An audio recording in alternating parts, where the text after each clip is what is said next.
আজকে রান্না করে দেবো ডিম দিয়ে আলু ঘাঁটি। প্রথমে ডিমটা আমি ভাজিয়ে নিচ্ছি। সিদ্ধ আলু এটা দিয়ে আমি ঘাঁটি করবো আজকে, ডিম আলু ঘাঁটি। এটা ডিমটা ভাজা হয়ে গেছে আমার, ঝালটা ভেজে নিচ্ছি আমি। তারপরে দিয়ে দেবো পেঁয়াজ দিয়ে দিয়েছি। এটা ভালো করে ভাজে নেবো এখন। পেঁয়াজটা ভাজা হয়ে গেছে, আমি একটু জিরা ছিটে দেবো। জিরাটা দিলে রুটিটা অনেক টেস্ট হয়। এখন দিয়ে দেবো আমি পানি, পরিমাণ মতো পানি দিয়ে দিয়েছি। এখন দেবো লবণ, হলুদ, গুঁড়ামরিচ, আদা জিরা বাটা, রসুন বাটা সব কিছু এখানে দিয়ে দেবো। এখন গাইস মশলাটা আমি কষে নিচ্ছি। এখন কিছুক্ষণের মধ্যে আমি আলু দিয়ে দিব, সিদ্ধ আলু যেটা রাখছি আলুটা দিয়ে আলুটা ভালো করে কষাই নিয়ে তারপর মশলা কষানো হয়ে গেছে। এখন দিয়ে দেবো আলুটা দিয়ে দিচ্ছি। ভালো করে আলুটা ভেজে নেব।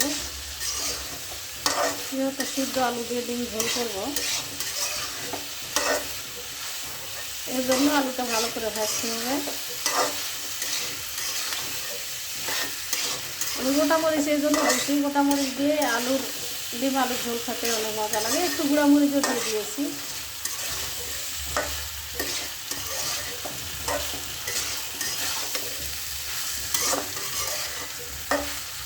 এটা ভালো করে কষাই নেবো আমি আলুটা। সিদ্ধ আলু টমেটো দিয়ে দিলাম। এটা এখন ভালো করে কষাবো, কষে নিয়ে তারপর ডিম দিয়ে দেবো।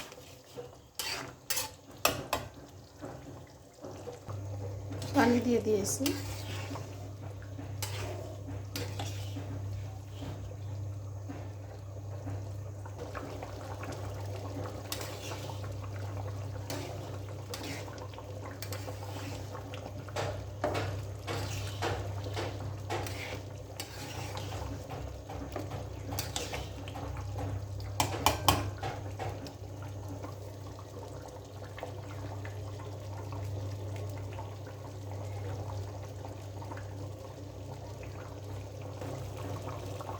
আর একটু হলে আমার ডিম আলুর ঝোল রান্না হয়ে যাবে।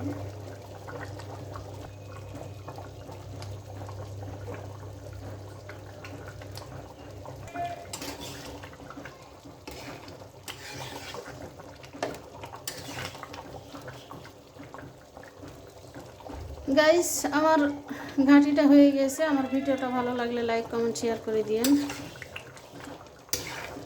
ডিম আলু ঘাঁটি।